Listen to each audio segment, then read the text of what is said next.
आपने मूली की चटनी, मूली की सब्जी, मूली के पराठे कई तरीके से बनाए होंगे, पर आज मैं आपके साथ ऐसी चटपटी मूली की चटनी की रेसिपी शेयर कर रही हूँ, जिसके साथ आपको दाल सब्जी की भी जरूरत नहीं पड़ेगी।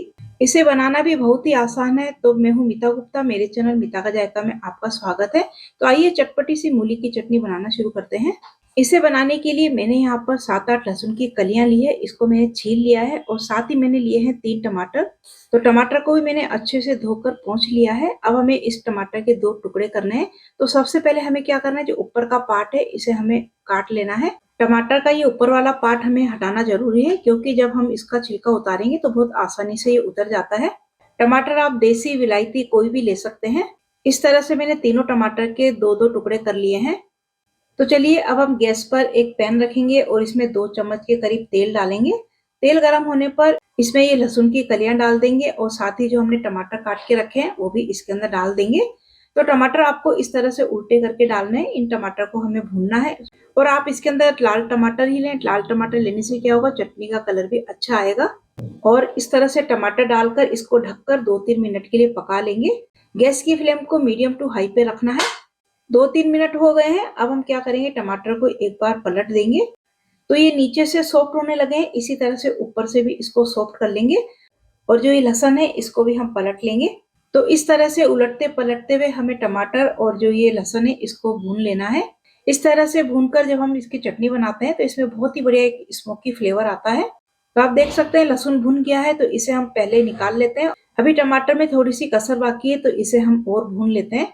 तो ये देखिए टमाटर अच्छे से भुन चुके हैं, सॉफ्ट भी हो चुके हैं। अब हमें क्या करना है, इसका जो छिलका है ऊपर का इसे निकाल लेना है। तो आप चम्मच से या फिर चिमटे से किसी से भी आप निकाल लें, गर्म बहुत है तो इनका जो छिलका है वो आसानी से उतर जाता है। गैस की फ्लेम को बंद कर देंगे और सारे टमाटर का छिलका हटाकर हमें इनको ठंडा होने देना है। तो ये ठंडा हो रहा है, जब तक हम एक तैयारी और कर लेते हैं। इसमें डालने के लिए मैंने यहाँ पर एक मीडियम साइज की मूली ली है। इसको मैंने छील कर धो लिया है और इसके पतले पतले हम टुकड़े कर लेंगे। अभी मार्केट में बहुत ही बढ़िया और अच्छी ताजी मूलियां आ रही है। इसे काटने के बाद अब हमें क्या करना है, इसके जो मूली के पत्ते होते हैं उसे भी हमें काटना है। तो मूली के पत्ते का जो ऊपर का पार्ट होता है वो मैंने 5-6 लिया है और इसको मैंने धोकर लिया है। और इस तरह से इसको भी हम बारीक बारीक चॉप कर लेंगे। और साथ ही मैंने लिया है एक मीडियम साइज का प्याज, इसको भी हम रफली चॉप कर लेंगे। साथ ही मैंने ली है 2 हरी मिर्च, ये तीखी वाली हरी मिर्च है। आप जैसा भी तीखा पसंद करते हैं उस हिसाब से आप ज्यादा कम ले सकते हैं। इसको भी हम छोटे छोटे टुकड़ों में काट लेंगे। और थोड़ा सा अदरक का टुकड़ा लिया है, इसे भी हम चॉप कर लेंगे। वैसे तो हम सारी चीजों को चॉपर में चॉप करेंगे, फिर भी छोटा छोटा काट लेने से क्या होगा, ये आसानी से चॉप हो जाएगा। साथ ही इसमें डालने के लिए मैंने लिया है हरा धनिया, इसको भी हम रफली चॉप कर लेंगे। तो सारी चीजें हमें पहले रफली काट लेना है। अब मैं इसमें डालने के लिए ले रही हूँ छोटा सा गुड़ का टुकड़ा, इसे हम थोड़ा सा इस तरह से क्रश कर लेंगे। गुड़ डालने से चटनी मीठी नहीं होगी, पर इसका जो टेस्ट है वो बैलेंस हो जाएगा। आप इसमें गुड़ का पाउडर या फिर थोड़ी सी चीनी भी डाल सकते हैं।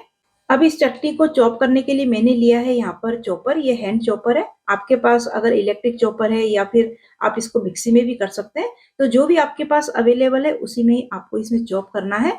तो जो भी चीजें हमने काट कर रखी है वो सारी चीजें इसके अंदर डाल देंगे।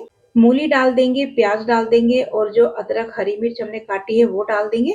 तो पहले मैं इन सब चीजों को चॉप कर लेती हूँ, क्योंकि मेरा चॉपर छोटा है तो मैं 2 बार करके इसको चॉप करूंगी। अगर आपका चॉपर बड़ा है तो सारी चीजें आप एक साथ ही कर सकते हैं। तो हमें इसको ना ही बारीक करना है और ना ही मोटा करना है, दरदरा करना है। अगर आप इसको मिक्सी में कर रहे हैं तो आपको मिक्सी को रोक रोक कर चलाना होगा, तभी ये इस तरह से दरदरा चॉप होएगा। तो मैंने इसे चॉप कर लिया है, इस तरह का हमें दरदरा इसको चॉप करना है। तो इसे मैं एक बाउल में निकाल लूंगी। अब इसके अंदर मूली के पत्ते और जो धनिया हमने काटा है वो डाल देंगे और ये जो गुड़ का टुकड़ा है उसे भी डाल देंगे। अब जो लहसुन भूनकर हमने निकाला था वो लहसुन इसके अंदर डाल देंगे और साथ ही जो टमाटर है वो भी ठंडे हो चुके हैं, तो वो टमाटर भी इसके अंदर डाल देंगे। इसे भी हमें उसी तरह से दरदरा चॉप कर लेना है। तो इसके अंदर पानी डालने की जरूरत नहीं है, बिना पानी के ही इसको हमें दरदरा करना है।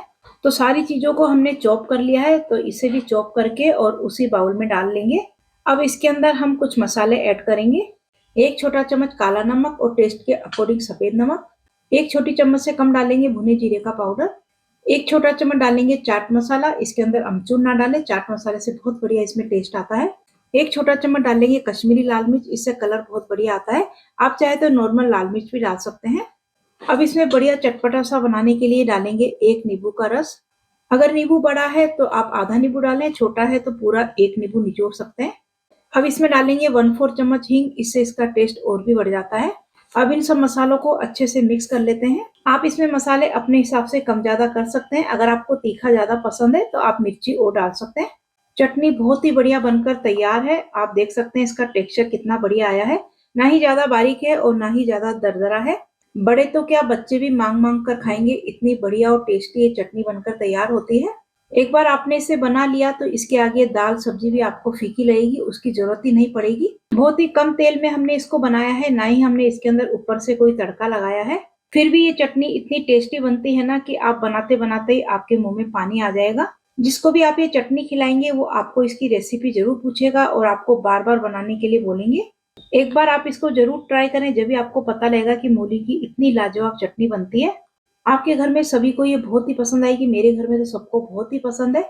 मैंने इसके साथ खाने के लिए 2 पराठे बनाए हैं। तो बस आप भी मेरी तरह से एक बार जरूर ट्राई करके देखें। जब आप खाएंगे तो आप भी बोलेंगे वाह क्या चटनी बनी है। आपको मेरी ये विंटर स्पेशल मूली की चटनी कैसी लगी मुझे कमेंट करके जरूर बताएं। मेरी वीडियो को लाइक और शेयर भी करें। अगर आपने मेरा चैनल सब्सक्राइब नहीं किया है तो मेरे चैनल को सब्सक्राइब करना ना भूलें। मिलते हैं ऐसी एक और नई रेसिपी के साथ। Thank you.